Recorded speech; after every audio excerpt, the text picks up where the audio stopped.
Eh, akala ho yata nila mga bossing kapag ka niratrat nila ng niratrat si Vice Ganda, eh hihinto na ho mga kababayan.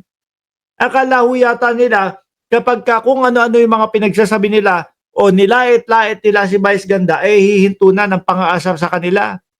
Gusto nyo ito pa? Gusto mo nyo makita nyo pa ho ito? Kilo ng bigas ay 50 pesos. At ang kilo ng baboy ay 300.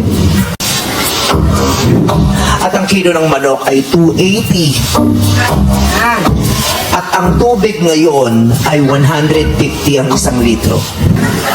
Magkano ang confidential fund? Akala nyo titigilan kayo ni Vice Ganda? Hindi. No? At yan po, mga kababayan, yung mga tanong, mga simpleng banato ni Vice Ganda niyan, akala nyo joke lang yon? Hindi.